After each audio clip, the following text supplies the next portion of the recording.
Nesta edição, a entrevista vai abordar a crise hídrica e a reportagem da semana fala sobre a mulher na engenharia. Veja agora a sessão no ponto.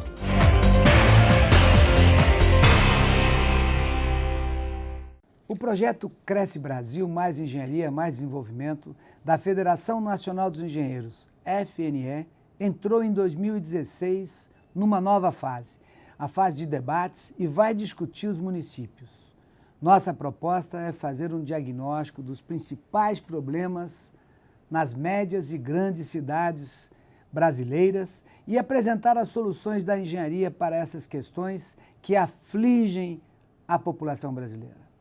Entre os temas a serem tratados estão o uso e ocupação do solo, habitação, transporte e mobilidade, internet pública, iluminação pública e saneamento ambiental. Em junho, estará pronto um documento contendo essas propostas factíveis e sugestões que poderão ser debatidas com a sociedade e com os candidatos a prefeito em todo o Brasil.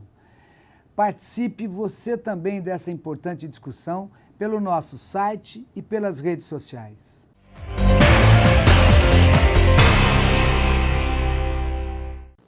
Prezadíssimo telespectador, estamos aqui no programa Jornal do Engenheiro, na sessão Entrevista. Nesta edição vamos conversar sobre a crise hídrica e se tiveram efeitos positivos as chuvas recentes em São Paulo. Para conversar conosco, estamos recebendo Ivanildo Espanhol. Ele é professor titular da Escola Politécnica da USP, fundador e diretor do Centro Internacional de Referência em Reuso de Água, o CIRRA, que é vinculado ao Departamento de Engenharia Hidráulica e Ambiental da Universidade de São Paulo. Professor Ivanildo, prazer recebê-lo aqui. O prazer é meu, falar sobre água é sempre um prazer. Professor, as chuvas recentes aqui em São Paulo foram substanciais para que a gente resolvesse o problema de abastecimento ou não? Eu acho que essa precipitação um pouco maior que os anos anteriores, é muito grande a precipitação, ela contribuiu para amainar a crise, mas nós temos que pensar nela ainda, porque uma parte dos reservatórios, que é os 8 sistemas que abastecem São Paulo, ainda tem condições boas, melhoraram muito, mas alguns deles estão abaixo da condição crítica que tinha o ano passado quando se iniciou a crise. Quer dizer, nós temos que tomar providência em termos de planejamento, de gestão, para não aguardar outra crise, porque o nosso sistema de planejamento, infelizmente, eles fazem muito bem, aliás, fizeram bem a gestão da crise, mas só fazem a gestão da crise e não fazem planejamento em longo prazo, né? Nós temos, por exemplo, uma proposta de um planejamento de 20 anos para São Paulo, né? O que está sendo feito hoje, na minha opinião, é um enfoque errado, porque ele consiste em grandes investimentos para trazer água de fora. Nós temos hoje 2 adutoras, uma que traz lá do Ribeira de Iguape, o Rio São Lourenço, uma adutora de 100 quilômetros, é uma verdadeira aqueduto romano. Quer dizer, nós estamos hoje num paradigma de 2000 anos atrás, trazendo água de cada vez mais longe, que é o paradigma do que levou aos aquedutos romanos, tá? Essa linha, ela começou com quase 3 bilhões de reais e ela vai chegar certamente a 5 bilhões. A outra linha que nós estamos trazendo, que é lá do Paraíba do Sul, para o reservatório do Atibainha, no Catareira, é uma linha de 15 quilômetros, tá? Que vai trazer 5 metros cúbicos por segundo de água também. Essas 2 adutoras, então, vão custar em torno de 5 bilhões de reais para trazer 10 metros cúbicos de água. E o nosso planejador hoje, ele tem uma visão unidimensional do saneamento, porque o conceito de saneamento básico, água, esgoto e resíduos sólidos, é um conceito que já ultrapassou, né? Hoje, a própria Organização Mundial da Saúde está solicitando, está impondo, em termos de meio ambiente e saúde pública, uma expansão do saneamento básico para saneamento ambiental, que inclui, além dos 3 antigos, mais controle de vetores, transmissores de doença, drenagem urbana, habitação salubre, poluição atmosférica, etc. Tá? E os nossos sanitaristas hoje, eles estão preocupados só com água. Nem o esgoto existe uma preocupação. Porque, veja o seguinte, nós já temos São Paulo inundado de esgoto. Tá? Nós temos hoje em São Paulo em torno de 30 metros cúbicos por segundo de esgoto que são jogados nos rios, brutos. Porque a capacidade instalada das 5 estações de projeto Tietê, que é o Parque Novo Mundo, São Miguel, ABC, Suzano e Mauá, e Barueri, não atende, são 16 metros cúbicos por segundo que trata. Nós estamos trazendo muito mais que isso. O resto vai para os rios, Tamanduateí, Pinheiros, Tietê, etc. Com esses 10 metros cúbicos a mais que nós vamos trazer, que já estão chegando aí, nós vamos gerar 8 metros cúbicos por segundo de esgoto. Porque 80% da água que chega passa pelas indústrias, pelas residências, comércio, e vira esgoto, 80%. Quer dizer, se nós aduzirmos de água nova 10 metros cúbicos por segundo, nós vamos gerar 8 metros cúbicos por segundo. E isso foi declarado explicitamente pelos nossos planejadores que não será investido um centavo em esgoto. Professor, nessa linha, até da questão de uma nova visão a respeito de saneamento, por que temos essa cultura de gerir a crise e não ter atitudes preventivas para que elas não ocorram? Exatamente, é a falta de planejamento, né? Você vê que todo esse planejamento que foi feito agora foi a toque de caixa, inclusive a utilização da reserva técnica lá do Cantareira, né? Foi feito um grande investimento para poder bombear água de novo, tirando de uma cota abaixo do nível de sucção das bombas. Mas eu acho que esse problema de trazer água de fora, ele vai ficar cada vez mais crítico. Vai cobrar o seu preço com o tempo. Exatamente. Porque nós estamos aqui, nesse Planalto, na região metropolitana, na cabeceira do Rio Tietê. Não tem água para 20 milhões de habitantes. Então, a nossa solução é trazer água de fora, cada vez mais longe. Nós trazemos da bacia do Piracicaba, do PCJ, que é uma bacia que está com estresse hídrico, 33 metros cúbicos por segundo. Quer dizer, nós estamos tirando água de quem não tem mais, tá certo?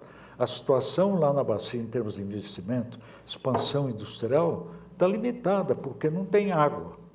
Tá? Quer dizer, nós estamos trazendo água e que prejudica outras regiões que cedem e geramos esgoto que não é tratado. Quer dizer, esse esgoto é um estigma.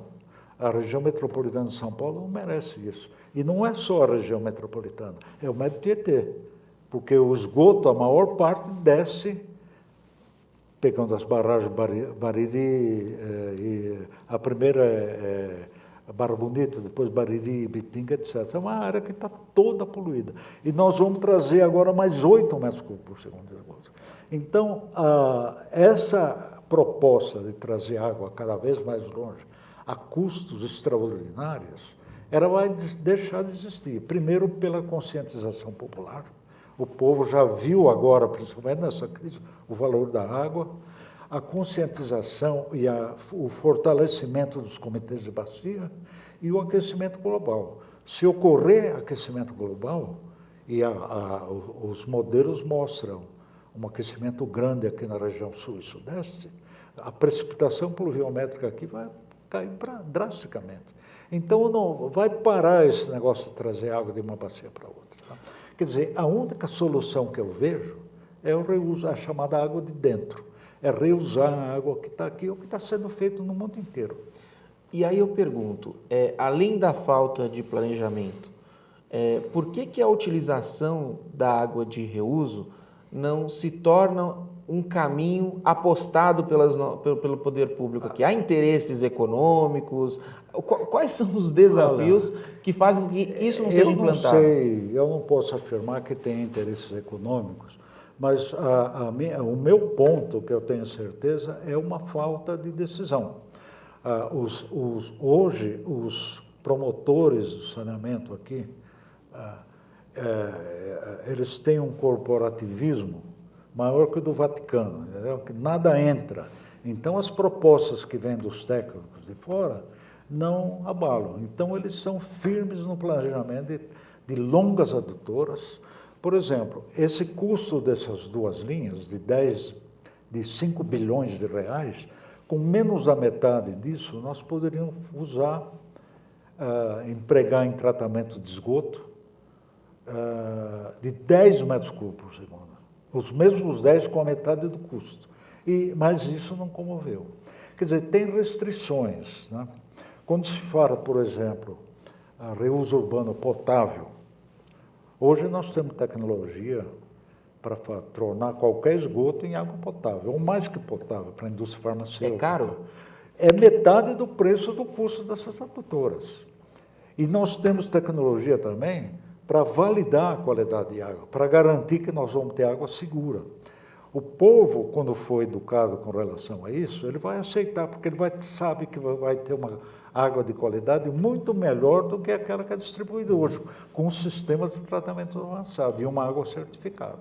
Como a gente poderia, começando paulatinamente, sem grandes revoluções, a ter mais água de reuso? Por exemplo, é só tratamento de água de reuso, conceitualmente, é só tratamento de esgoto ou é captação de água da chuva? Conceitue para nós, professor. Captação de água de chuva não é considerado reuso, tá. É uso, né? Porque reuso é uma água que já foi usada para qualquer fim benéfico, é tratada e é feito reuso. Tá. A indústria, por exemplo, investiu fortemente em reuso. A indústria paulista está fazendo grandes investimentos para reduzir até 80% o consumo de água. Nós fizemos estudos para a empresa que reduziu 87%, com recuperação do capital muito rapidamente. Quer dizer, a agricultura, por exemplo, você vê a cabeceira do Rio Tietê, da barragem de Ponte Nova até Guarulhos, mais ou menos, é o maior parque olerícola do estado, do Brasil, provavelmente, que leva tudo para o entreposto as verduras, hortaliças, etc., leva para o entreposto como é que chama ali onde tem o entreposto? Do SEASA, que distribui para o Brasil inteiro praticamente. Essa área usa água do Tietê, que é a água de cabeceira, é a melhor água, é a água classe 1, usa para agricultura. Se essa água, em termos de planejamento, fosse utilizada para abastecer São Paulo e usar as estações de tratamento que estão ali próximas, tratando água por reuso para abastecimento, seria um planejamento, na minha opinião, de primeira linha. Porque levando o esgoto tratado para a agricultura, ele não leva só água, ele leva humus, matéria orgânica, que aumenta a capacidade do solo de reter água, leva nutrientes, micronutrientes. Quando você aduba, quando você irriga com água, com esgoto tratado, você não quer tirar matéria orgânica, não quer tirar nutrientes. A visão do tratamento para reuso agrícola é eliminar organismos patogênicos, mas você leva tudo. Então seria um grande benefício para a agricultura e um grande benefício para São Paulo, mas esse é o tipo de planejamento que nunca foi concebido, né? Perfeito. Nesta edição nós estamos conversando sobre a crise hídrica e os caminhos para enfrentá-la. No próximo bloco a gente avança nesse assunto, você não pode perder.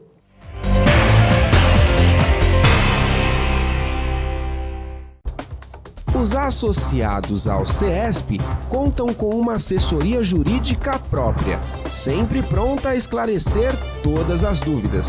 O atendimento é feito de segunda a sexta-feira, das 10 às 18. Entre em contato e saiba mais.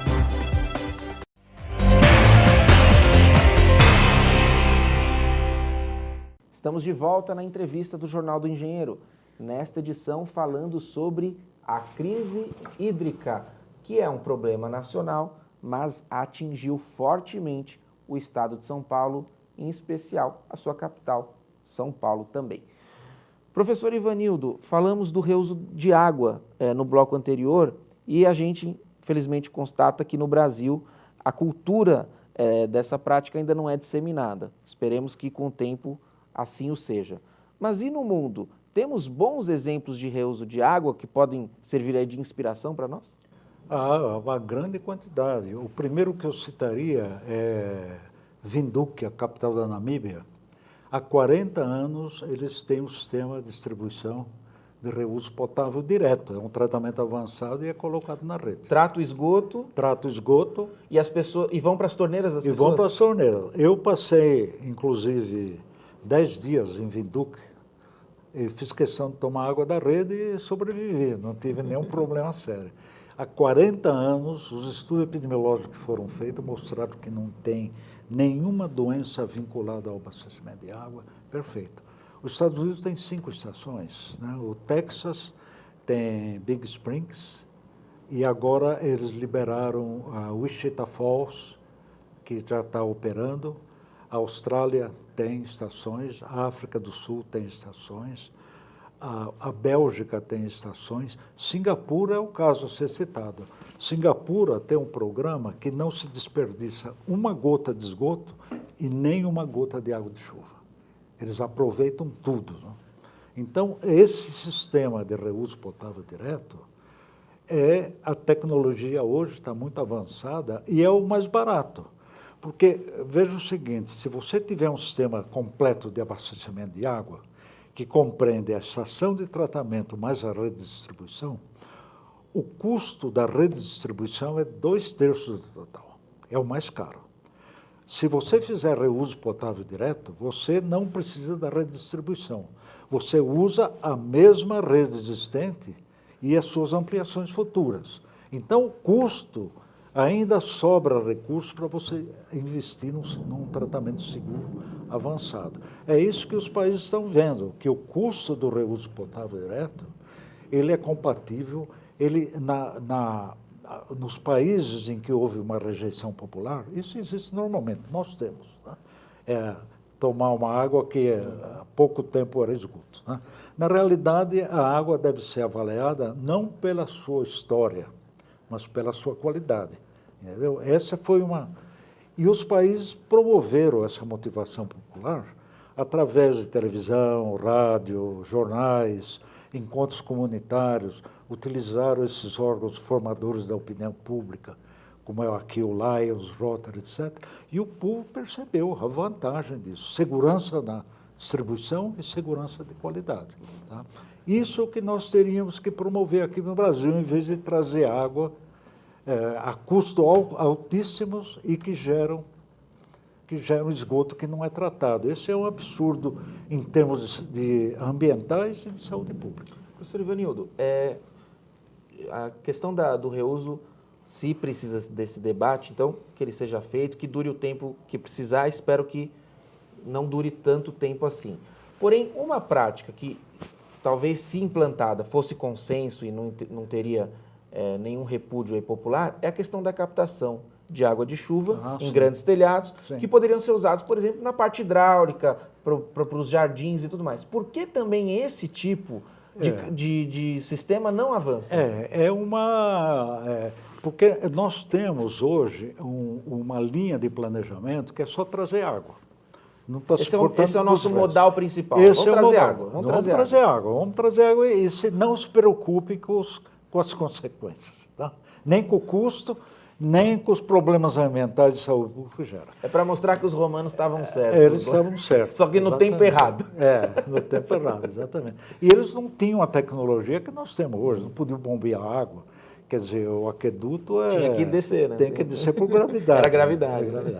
Então, o problema de água pluvial, eu já propus ao governo, verbalmente, por escrito, para institucionalizar a coleta de água pluvial em São Paulo, no estado inteiro, através de um decreto, uma lei, o que seja. A proposta é não coletar água em prédios monodomiciliares, mas em grandes sistemas com grandes áreas de telhado. Por exemplo, shopping center, supermercados, presídios, escolas. Tem prédios públicos aí tão grandes, prédios né? Públicos, Também, pô, agências de correio. Nós estamos fazendo agora uma agência de correio aqui em São Paulo que tem 140 mil metros quadrados de telhado. De telhado, meu Deus. Então, isso se fosse feito de uma maneira macro, nós teríamos duas vantagens. Uma água barata, de graça, na realidade, o investimento é muito pequeno, e teríamos um efeito benéfico marginal, que seria o abatimento do pico de enchente. Quer dizer, aquela água do telhado vai para algum lugar. Ela vai para um reservatório e não vai para a rua. Mas nunca houve resposta dos precursores dos aquedutos romanos. Eles não querem nem um tipo de água, só aquela que vem de fora e que está causando os problemas ambientais. Nesta edição, conversamos sobre a crise hídrica e quais os possíveis caminhos para que a gente mude os nossos modelos de gestão, de uso da água. Não foi a nossa ideia aqui falar do melhor modelo, do mais acertado, mas diversificar a visão, apresentando uma ideia para que você, telespectador, como sempre, possa tomar a sua decisão, faça aí a sua escolha ideológica. Esta edição do Jornal do Engenheiro não termina aqui. Fique conosco e acompanhe mais assuntos a respeito da engenharia, da inovação e do desenvolvimento. Um forte abraço e até breve.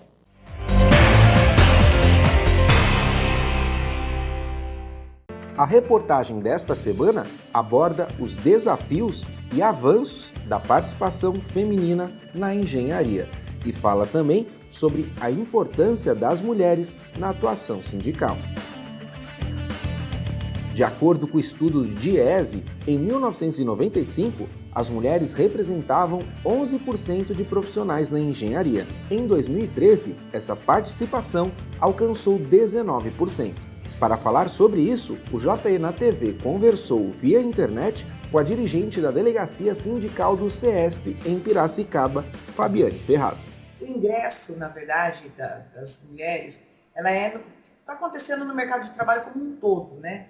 Mas eu acho que, especialmente na engenharia, que era um campo que vinha sendo ocupado pelo sexo masculino, digamos assim, majoritariamente, eu acho que a mulher ela vem provando que, na verdade, a competência não é uma questão de gênero, né? Mas eu acho que o grande desafio ainda que eu enfrento é você conciliar a sua, digamos assim, a sua vida profissional, a sua vida produtiva com a sua vida reprodutiva. Eu acho que isso é um desafio que está posto, né, para todas as mulheres que trabalham, e eu acho que isso assim não é uma coisa que está totalmente superada. Se as desigualdades do mercado são um desafio para as profissionais experientes, é no universo acadêmico que a determinação precisa ser maior. Existem muitas mulheres ainda que enfrentam diariamente uma luta, um julgamento por serem mulheres engenheiras, e muitas mulheres engenheiras são obrigadas a agir e se vestirem como homens só para ter uma posição, só para ter uma consideração, mas tomara que isso esteja acabando, né? E nós vamos lutar para que a posição da mulher na engenharia seja cada vez mais considerada. O núcleo de jovens do CESP, liderado por uma jovem engenheira, tem como meta combater a desigualdade de gênero no mercado de trabalho. O núcleo vem trabalhando, né, para incentivar a participação feminina. De que forma? Tanto nas universidades quanto nas empresas, né? Nós falamos da importância da participação da mulher. Por ser um espaço totalmente masculino, né, majoritariamente masculino, nós incentivamos que cada vez mais mulheres possam estar conosco nessa luta, que possam estar contribuindo conosco. Para enfrentar todos os obstáculos, um caminho é consenso. a engenheira precisa atuar no movimento sindical. Essas questões de igualdade de gênero, eu acho que ainda a gente tem muita coisa para fazer. E o sindicato, ao meu ver, é a via mais curta para fazer isso acontecer. Hoje nós percebemos que as mulheres elas estão mais à frente dos movimentos sociais. Né? Temos grandes mulheres, grandes guerreiras que fazem parte desse movimento, mas que, no entanto, elas nunca estão nas coordenações, nos espaços políticos, nos espaços parlamentares ou no executivo da nossa sociedade. Então, é importante que mulheres engenheiras participem do movimento sindical, participem do movimento social e participem de todos os espaços que nós temos direito. É direito nosso, é direito conquistado da mulher brasileira, da mulher engenheira, está ativa hoje na nossa sociedade. Neste mês, o Jornal do Engenheiro Impresso retratou vivências de engenheiras no mercado de trabalho. Você pode acessar a edição completa em nosso portal. Também no nosso site você pode acompanhar este e outros assuntos a respeito da engenharia, inovação e desenvolvimento.